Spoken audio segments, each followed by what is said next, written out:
ছিলেন যে প্রধানমন্ত্রী শেখ হাসিনা বলেছেন যে বিএনপি চেয়ারপারসন বেগম খালেদা জিয়ার বিরুদ্ধে গ্রেফতারি পরোয়ানা থানায় পৌঁছলেই ব্যবস্থা নেবে পুলিশ।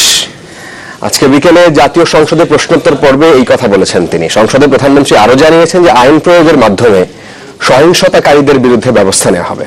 প্রশ্নোত্তর পর্বের আগে বাংলাদেশ দলের বিশ্বকাপ ক্রিকেটের সেমিফাইনালে খেলবার আশা প্রকাশ করেছেন প্রধানমন্ত্রী।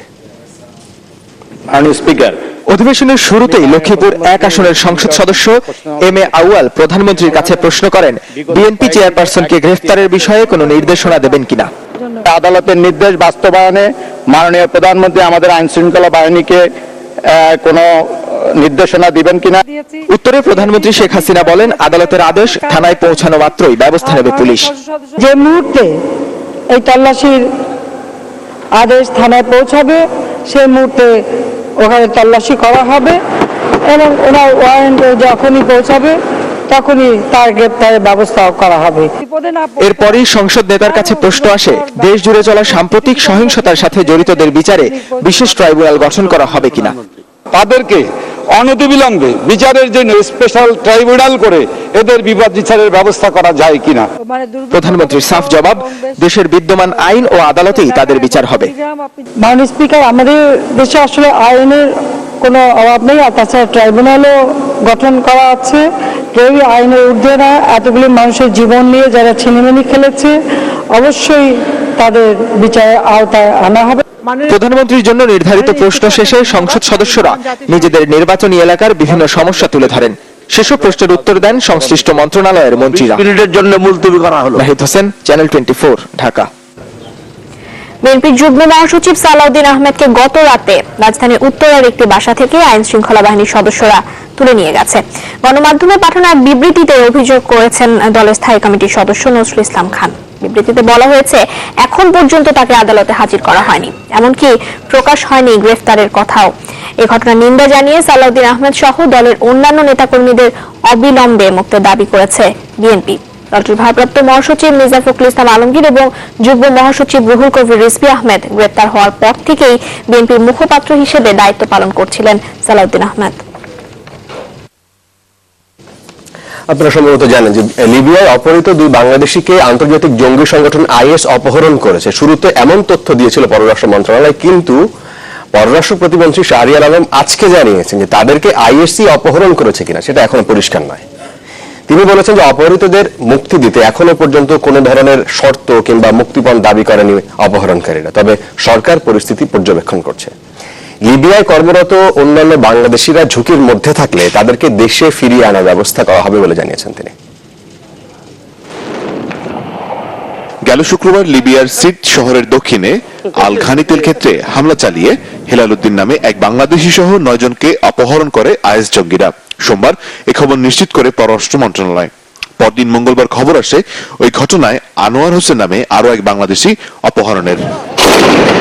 কিন্তু এখন এসে পররাষ্ট্র মন্ত্রণালয় বলছে এই অপহরণ যে জঙ্গি সংগঠন আইএসই করেছে তা এখনো নিশ্চিত নয় সরকার। পররাষ্ট্র প্রতিমন্ত্রী শাহরিয়ার আলম জানান, অপহৃত বাংলাদেশিদের মুক্তি দিতে এখন পর্যন্ত কোন ধরনের শর্ত কিংবা মুক্তিপণ দাবি করেনি অপহরণকারীরা। আইএস আপনারা যদি খেয়াল করে দেখেন, যদি কোনো অ্যাবডাকশন করে তারা বা যারা করেছে নিকটবর্তীতে আইএস, তারা কিন্তু নিজেরা ঘোষণা করেছে যে তারা অপহরণ করেছে। এখনো পর্যন্ত আমরা সেরকম প্রমাণ পাইনি, তবে সেখানকার গণমাধ্যম, আন্তর্জাতিক বেশ কিছু গণমাধ্যম, কিন্তু আমরা এটাকে আইএস আইডেন্টিফাই শুরুর দিকে করলেও কিন্তু এখনো পর্যন্ত স্বীকারোক্তি না পাওয়ার কারণে আমরা আরো তলিয়ে দেখছি যে এটি লিবিয়ার বিবাদমান কোন গ্রুপের কাজ নাকি সত্যিকার অর্থে আইএস এর কাজ। শাহরিয়ার আলম জানান, সরকার লিবিয়ায় পরিস্থিতি পর্যবেক্ষণ করছে। সেখানে কর্মরত বাংলাদেশিদের অবস্থান বেশি ঝুঁকিতে থাকলে ধীরে ধীরে তাদের দেশে ফিরিয়ে আনার বিষয়টিও মাথা রাখছে সরকার। আমরা সার্বক্ষণিক একটা তত্ত্বাবধানের মধ্যে রেখেছি। বাংলাদেশের নাগরিক যারা আছে তাদেরকেও সতর্ক করে দেওয়া আছে, তারা যেন নিজের কর্মস্থল ছেড়ে অন্য কোথাও না যান। সেখানকার অবস্থা গ্রাউন্ডে যারা আছেন, আমাদের মিশন আছেন, অ্যাম্বাসেডর এবং তার দপ্তরে যারা আছেন, তারা পরিস্থিতি পর্যবেক্ষণ করে আমাদেরকে সেই ধরনের কোনো বার্তা প্রদান করলে আমরা অবশ্যই বৈদেশিক কর্মসংস্থান মন্ত্রণালয়ের সাথে সিদ্ধান্ত যৌথভাবে নিয়ে সেদিকে অগ্রসর হতেও পারি। এরই মধ্যে লিবিয়ার ত্রিপোলিতে বাংলাদেশ দূতাবাসের কর্মকর্তারা ও তেল খনির দায়িত্বে থাকা প্রতিষ্ঠান ও দেশটির জাতীয় তেল কোম্পানির সাথে যোগাযোগ শুরু করেছে। মোর্শেদ হাসিব, চ্যানেল 24, ঢাকা। বাংলাদেশে মৌলবাদের শিকড় অনেক গভীরে পৌঁছেছে। এমনটাই মনে করেন দুর্বৃত্তদের হামলায় নিহত লেখক এবং ব্লগার অভিজিৎ রায়ের স্ত্রী রাফিদা আহমেদ বন্যা। গত 26 ফেব্রুয়ারি ঢাকা বিশ্ববিদ্যালয়ের এলাকায় আক্রান্ত হওয়ার পর এই প্রথম বিবিসিকে দেয়া সাক্ষাৎকারে বন্যা এই কথা বলেন। জানান, মুক্তমত প্রকাশ্যে তার স্বামী প্রাণ দিলেও চুপ থাকবেন না তিনি, বরং কথা বলে যাবেন ধর্মনিরপেক্ষতা এবং বিজ্ঞানের পক্ষে। My memory is completely blocked. আক্রান্ত হওয়ার পরেই প্রথম গণমাধ্যমের সাথে কথা বললেন নিহত লেখক ও ব্লগার অভিজিৎ রায়ের স্ত্রী রাফিদা আহমেদ বন্যা। The cause that Avijit died for, I will not be quiet. নিরাপদ স্থান থেকে ব্রিটিশ সংবাদ মাধ্যম বিবিসিকে দেওয়া সাক্ষাৎকারে বন্যা সেই ভয়ালো দিনের স্মৃতিচারণ করেন। বইমেলার সুন্দর স্মৃতি কিভাবে নাটকীয়তায় রূপ নেয় সেই বর্ণনা দেওয়ার সময় আবেগ আপ্লুত হয়ে পড়েন তিনি। We were supposed to go back home and have dinner with the family, and we were kind of like, hey, we're having dinner every night. I think I was holding his hand and we were just talking about this thing. And I do not remember anything. বন্যা বলেন, ব্লগের লেখা নিয়ে সামাজিক যোগাযোগ মাধ্যমে আগে থেকেই অভিজিৎকে হুমকি দেওয়া হচ্ছিল। এই হুমকি আসে ফারাবি নামে এক ব্যক্তির কাছ থেকে। আর এমন হুমকির মধ্যে বাংলাদেশে আসায় স্বভাবতই নিরাপত্তার বিষয়টি তাদের মাথায় ছিল। কিন্তু ঢাকা বিশ্ববিদ্যালয়ের মতো জায়গায় অনেক মানুষের মাঝেও যে তাদের উপর হামলা হতে পারে সেটি ছিল কল্পনার বাইরে। বন্যা মনে করেন, বাংলাদেশে মৌলবাদের শিকড় অনেক গভীরে পৌঁছেছে। Threats like this on many prominent intellectuals and writers in recent years. So naturally, we were careful with so many people, with so much security. It is a very crowded place that anything like this can happen. বিবিসিতে সাক্ষাৎকার দেওয়ার পরে বন্যা তার Facebook ওয়ালেও বিষয়টি নিয়ে লিখেছেন। তার মতে, অভিজিতের হত্যাকারীদের শুধু গ্রেফতার করলেই হবে না, বরং বাংলাদেশে যে বিচারহীনতার সংস্কৃতি চালু রয়েছে তারও অবসান হওয়া দরকার। বইমেলা থেকে ফেরার পথে গত 26 ফেব্রুয়ারি ঢাকা বিশ্ববিদ্যালয়ের টিএসসি এলাকায় হামলার শিকার হন যুক্তরাষ্ট্র প্রবাসী লেখক ও মুক্তমনা ব্লগের প্রতিষ্ঠাতা অভিজিৎ রায় এবং তার স্ত্রী। ঢাকা মেডিকেলে নেওয়া হলেও বাঁচানো যায়নি অভিজিৎকে। গুরুতর আহত বন্যাকে ঢাকা মেডিকেল থেকে নেওয়া হয় স্কয়ার হাসপাতালে, পরে নেওয়া হয় যুক্তরাষ্ট্রে। খালিদ বিন আনিস, চ্যানেল 24। গোয়েন্দা পুলিশের যুগ্ম কমিশনার মনিরুল ইসলাম জানিয়েছেন, অভিজিৎ হত্যার আলামত উন্নত পরীক্ষার জন্য যুক্তরাষ্ট্রের গোয়েন্দা সংস্থা FBI এর কাছে হস্তান্তর করা হয়েছে। জানান, এর মধ্যে 12 থেকে 13টি আলামত রয়েছে। এছাড়া অভিজিৎ হত্যায় সন্দেহভাজনদের ধরতে অভিযান চলছে বলেও জানান মনিরুল ইসলাম। প্রযুক্তিগত সহায়তা যেটি তাদের কাছে চেয়েছে, পাশাপাশি আমাদেরও যে সমস্ত প্রযুক্তিগত সক্ষমতা রয়েছে সেগুলো মিলিয়েও আমরা হত্যাকারীদের শনাক্ত করার চেষ্টা করছি।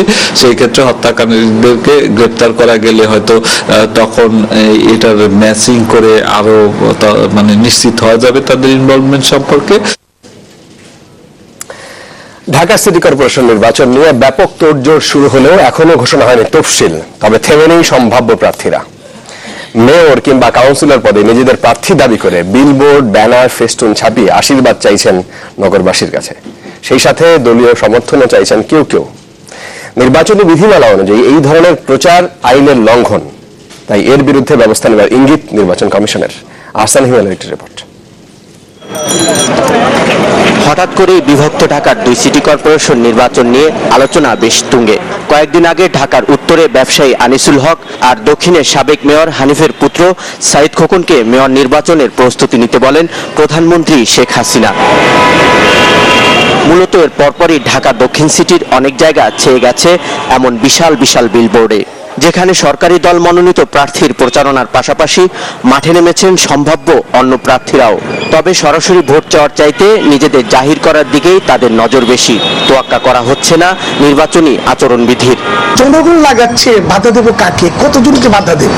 নির্বাচনের মাধ্যমে আমরা যেদিন তাদের আয়ত্তে চলে যাব, সেদিন আমি এবং আমরা অন্যান্য প্রার্থী তাদের ভক্তদেরকে অনুরোধ করবে যে সমস্ত বিলবোর্ড, কালারিং, ফেস্টুন নামিয়ে ফেলো।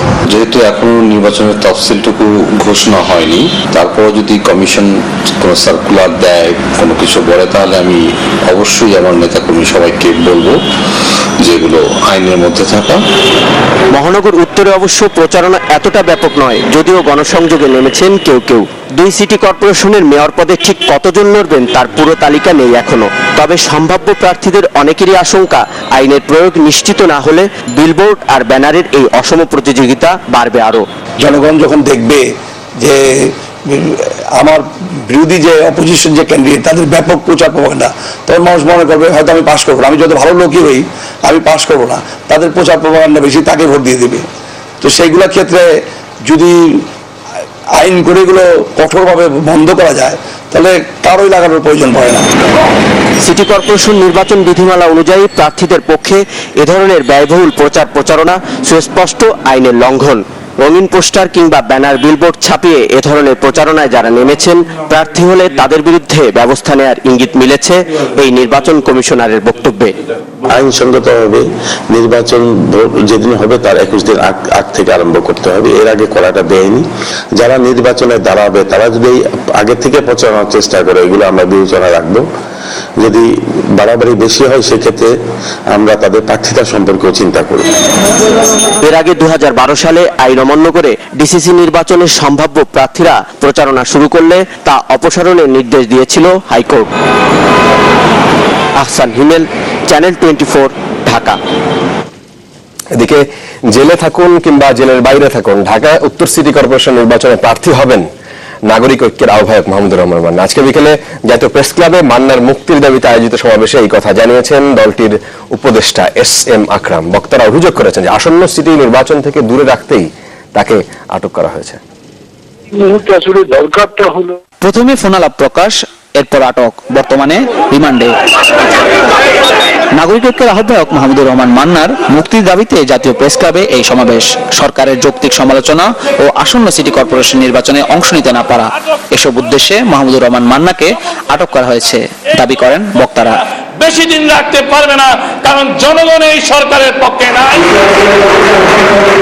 ডাক্তার জাফরুল্লাহ চৌধুরী বলেন, সরকারের এমন আচরণে ভীত হলে নাগরিক সমাজের কেউই রেহাই পাবে না।